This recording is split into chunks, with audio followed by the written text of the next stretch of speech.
Hello folks and welcome back to the channel. Now today we are back at the unit working on the Starlet. Now obviously we have totally transformed this car, full respray, and recently I've fully machine polished the car, flattened it all, it's looking fresh, so we're pretty much done with the car. But I want to modify this before we get back roadworthy and show the review to use. So today we are going to be fitting these lovely teen lowering springs. Now right now on the car I think we've got 30mm on it. I never done it, they were on it already, but these are 50mm for the front and very specifically 57mm for the back. So I can't wait to fit these. We're going to get these on. I've got Jude and Jan with me today, and we're also going to be fitting up the enkei wheels that we fully refurbished in our previous video as well.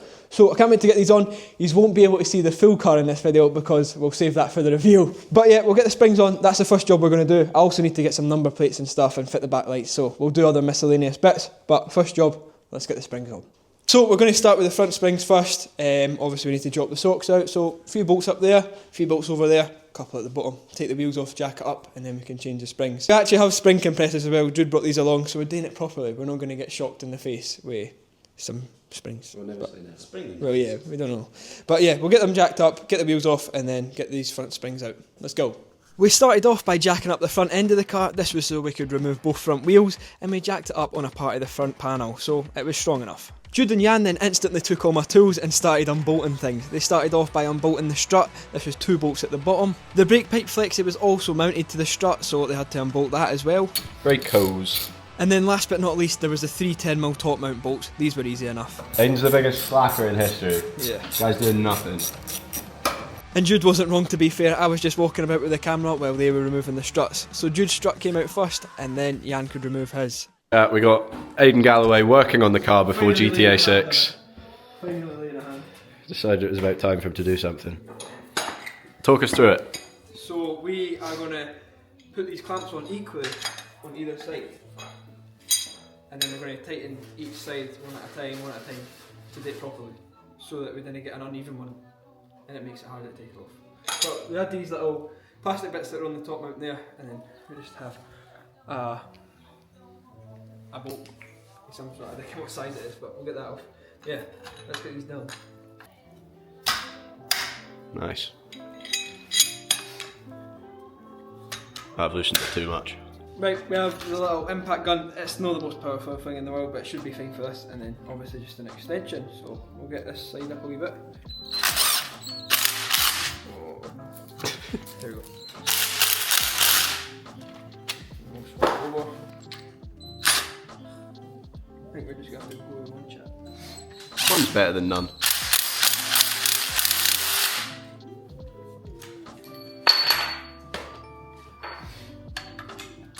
Quite a fiddly process this, but you do get the ones you can put on the floor. Yeah, they're quite expensive though. Aye, but we're not doing springs that often, to be fair.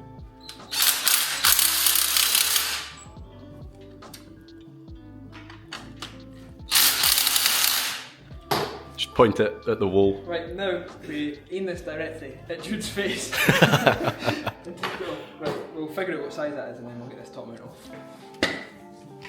Put it on the floor and don't hold it up.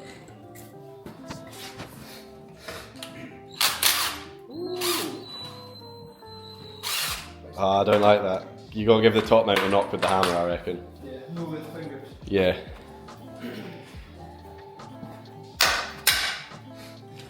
Oh, nice. Easy as. Look at that. Wow. That's nice. Shock is stripped. We took that broken bit of the dust cover off, so we've still got the majority of it there. But we can unbox the new springs now. So these are Team ones. I've seen them on eBay, they looked alright. So I'm assuming these are the top ones, obviously the wider ones. And they're nice and green powder coated. We even have a little protector on there. But now we need to take the compressor off of the ones, get them on this, and then mount them. Do it? They have to. What, we don't have to put the springs in? Nah, probably not. It'll be fine without, surely. Guys, put in the comments if you think it's fine to just put no springs in. We'll just wait here on the Yeah, we'll wait. Right. Right.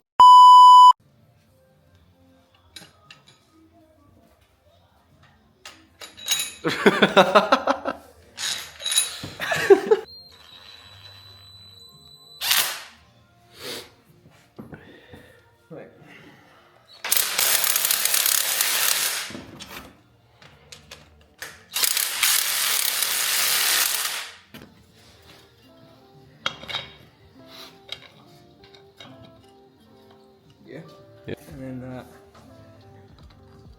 Yeah. Top mount.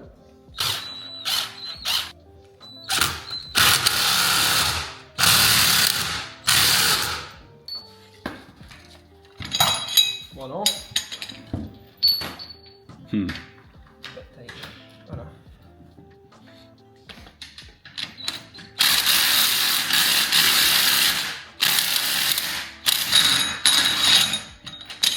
Nice. One spring down, one to go. 3. You're about to get a comment from Joel the Mechanic, 1971, Nigel. saying, when I done my time at my dad's workshop in 1842, we had a boy use these springs like that, he died at showing that he didn't do that. A kid that was swinging on the back of the chair with Phil. So after that very long process of fitting up the first new spring to the shock, I thought I'd just set up the camera and get on with doing the second spring. So first things first, I need to get that spring under tension, so I've got the clamps on it and I'm buzzing it down with the gun. We can then remove it, and then Jude removes the clamps, and then we can start to fit the new one. And it's just exactly the same process as you've just seen, so we're fitting up the clamps to the new spring now, so we can get enough tension on it to the point where we can get the top mount on it.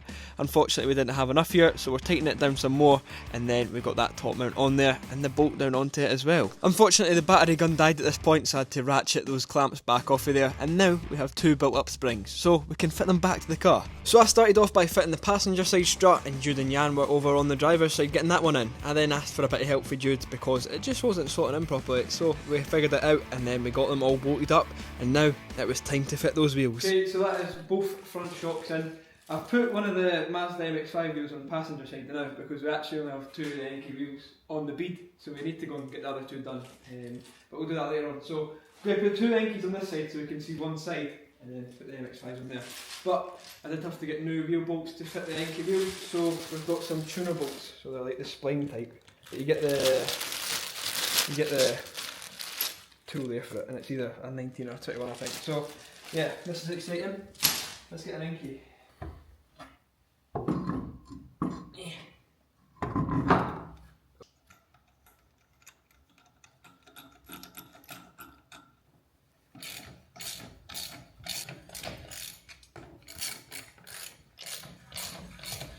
Right.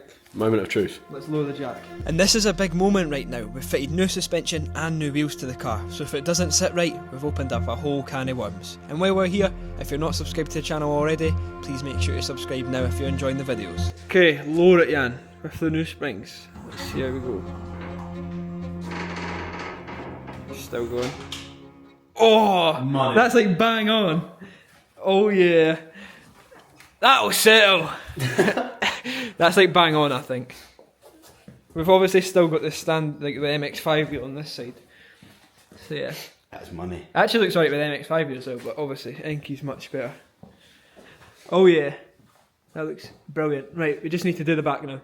And it worked, the fitment on that front end is almost perfect, so now we just have to do the back end, so let's get straight on with it. We started off just like we did with the front end of the car and removed both wheels first. We could then move inside the car and remove those top bolts. There was only 2 of these on the back end and they were easy enough, so we just loosened them right now, not fully removing them. We could then go into the wheel arch and remove the one big bolt holding on the suspension strut, and luckily with the Starlet the suspension is all one piece. It's quite common to see a shock and a spring separate on a car, but luckily for us it's all one piece. So we've got that one bolt to remove and then those top mount bolts, and then we can bring it right out. Right, so that's both springs and shocks out of the back of the car, so now I need to get them compressed and get the old springs off of the shocks.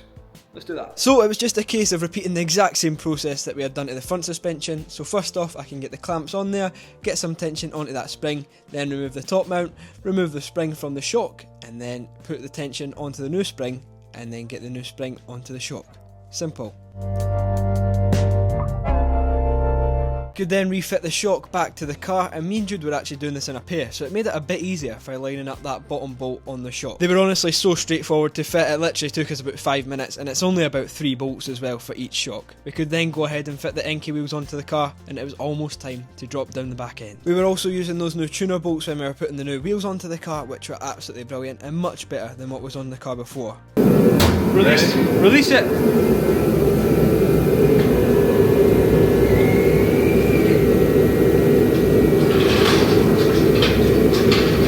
That's like perfect. just on the arch. Ideal. That's exactly what we're after. So that is the car all lowered down. Unfortunately we're not going to show you the whole car in this video, or that would ruin the reveal. But we still need backlights, so they're just still the standard backlights, no glands, the ones of that. But I just need to put them in. They're really weird, there's no bolts for these backlights. They just clip in and then the bulbs hold them in, so it's pretty weird. We're still missing one bulb, so I need to get that before we get it on the road, but yeah, so easy as pie.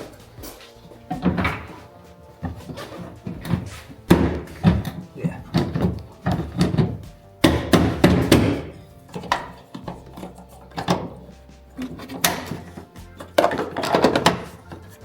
Yeah, they can just clip in like that.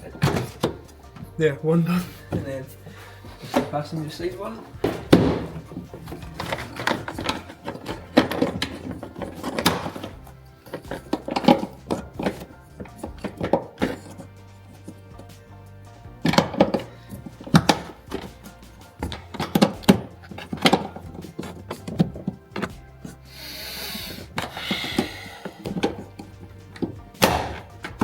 Sorted.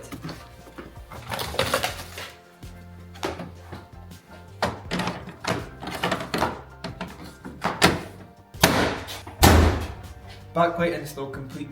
Only took 1 minute and 30 seconds. Wow. World record. Right, let's go. Okay, we're going to take it round the industrial estate to see what it's like. There's a few speed bumps in here, so let's see what it rides like. First drive. First speed bump. It's definitely stiff.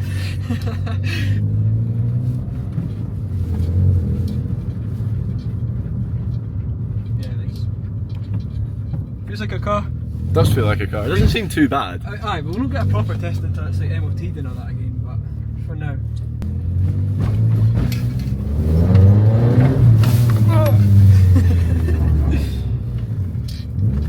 I mean, and Jude's like right in the back of the car, and it's no rubbing it in. No, I don't think so. Not in yet.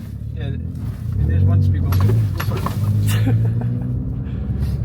Doesn't seem any stiffer than like the Nova, really. Nah, it's actually less than the Nova. The Nova's really bad. So yeah, I think successful, so let's go back to the unit. Right, so now that we have the suspension and wheels fitted to the Starlet, I only have a couple more jobs to do. Obviously I fitted the back lights, we have number plates to do, and I need to clean the interior. So I'm just going to put on a little time lapse for yous, because it's pretty minging fit sitting in this unit. It's covered in dust, and then there's just wee crumbs and stuff all over the carpets for the parts we've taken off the car. So let's clean the interior. And it really wasn't too bad. I gave the car a good deep clean when I originally bought the car, so it was just a little freshen up from it being sat around in the unit. I did however have to give the boot a good clean out though, because when I had the back lights out of the car, a bit of water got into that boot well, so I had to dry that out first, and then I could get on with the rest of the car. Right, so that's the interior looking a little better, all hoovered out, back to normal. I've gave it a wipe down as well. So all that's left to do in this video is get new number plates for the car, and then that's us done until the reveal, so that's exciting. Right, it's now a new day, and as you can see, I've got a new set of number plates for the Starlet. So here are the old ones that are absolutely battered. I mean, the lamination's peeling off in the back of them, but finally we've got some fresh ones to go on. So I just need to tape them up, and then we can put them onto the car. I'm not screwing these ones in like they were before, we're just going to double-sided tape them. So yeah, let's do that. So I got the front number plate taped up first, and I had to place them pretty strategically because I'd cut most of that grill away when we made those custom bumpers. It took me a couple tries to get it straight, but I eventually got it. I could then put on the back plate, and this was made a lot easier because this was just a big smooth surface, so that was on now as well. And there we have it, that is the plates fitted to the front and the back as well. I think I've got them pretty straight, they look about as bang on as possible, so yeah, that's everything done for this video. So all that's left to do now is get an MOT for the Starlet. Now it's booked in for tomorrow at the time of filming this, so I'm hoping that it passes. We've got the plates, we've got the paint job, we've got new wheels, new tyres, I mean everything else seems to work, so hopefully it passes. The next video to come out on the Starlet will be the reveal of the car, so I hope you are all looking forward to it. I can't wait to show you it, and I can't wait to drive it. So thank you for watching this video, please make sure you like it, comment down below and subscribe to the channel if you're new or you're watching my videos and you're not subscribed. See you guys in the next one, bye!